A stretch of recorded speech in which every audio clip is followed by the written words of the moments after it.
Komeleya Medderê li Diyarbekir ji bo zarokê gundan dest bi bernameyek cuda kir. Dixem du roje şêrîn û xweş e, şêrîn û xweş e zimanê Kurdî. Medder ji bo hişmendiya perwerdehiya Kurdî li zarokên gund çêbike dest bi şahiyan kir.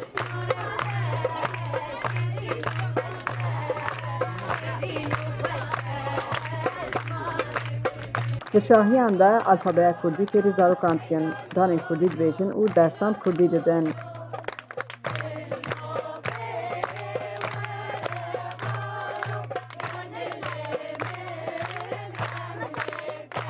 Komela menî Medderê li Amedeyê em kar û xebatê zimanê Kurdî didin meşandin ji bo nakê zarokê me, ciwanên me, dayîkê me fêrî zimanê Kurdî bibe. Bişaftin ji kê dest pê dike? Ji zaroka û ji dayîka ji jinan dest pê dike. Li hemberî vêna em dibêjin dewlet çi qesî hinceta xwe nîşan bide zimanê Kurdî nas jî neke, neke rojeva xwe jî de em wê gelê Kurd rojeva me heye. Pêdewî pê hebe em ê gund gund bigerin, pêdewî pê hebe em ê mal bigerin lê em ê wê hişmendiya û bişaftina li ser zimanê Kurdî li ser zaroka li ser jina tê meşandin em ê bal bikişînin û em ê di vê hêlê de xebatê xwe bidin meşandin.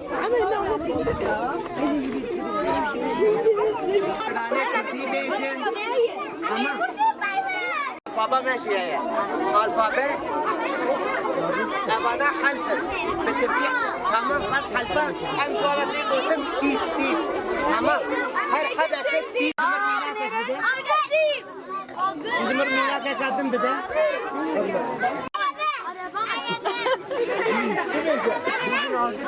Medder bi tora ziman û çanda Kurdî de ji bo Kurdî bibe zimanê perwerdehiyê demek dirêje çalakiyên cuda li dar dixe. خوشی پنجه زمانه کردی زمانه که هر یک کبلاره یه و مثلا نوا دولت تمام زمانه که گوتن سر تابلا همه نماد سر زمانه کردی که خبیه و دی زمانه داویش تام کرده خبیه اما با تاریخین تشکیل پنجو باجو تمام زمان آجی کد سال هرگز گرگه مساگی باش زمانه ما هر زمان کوی سان که و او زمانه ما کرمانجی زمانه میه و ام وی زمانی پی ام تو زمانی دنیا پانا تجمر به کرما ترکی به پی و چات پات لازم پر نظام و چقدر کرماجی پی و کرماجی زمانی میه و عرف و عادت میه و از خیراتنه و سر چاوراتنه ان زمانی باشی خوشی زمانی میه Yani mesela hatını zarok etmedi duman hani çerçevemi etmedi از خملابایه سرناوی کاملای نویسکاری مزوپوتامیا بشتر دبم و باندور کی خوش در بکه و به زمان خو به حسن نها مثلا زاروک ما شرم دکم ترکی بکه کردی با خفن دماغ مثلا زاری من هنن هم کردی هم ترکی با خفن بوان ره اما دماغ مثلا در ویاج الجیمی که ادوین شما تو کردی ناخفی به شرم دکم چون در دور الفرمی نزمانی فرمیه یا وقت نزمانی فرمی بیل جمع بالی خوش شرم دکن داخفی و تشکی جدا درد کفیش بروی شرم دکن ده اف خباتانات بمی باندور کی خوش سر زاروکا چکه چون که زاروک به زمان ده حسن که ماسیان می پر مزن مزمانی خو پر ناس کرن نداب زاروک خو گرینگیا زمان ام درنگ لخو فیر بون ان شاء الله شنها پیرتره مهم بیتر خبات این خوشتر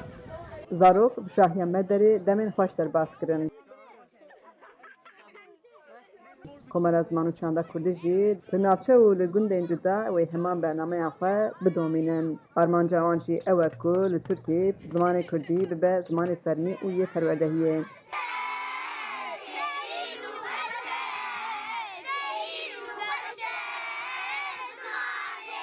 Hacı Can Farqîn, Deng Amerika, Diyarbekir.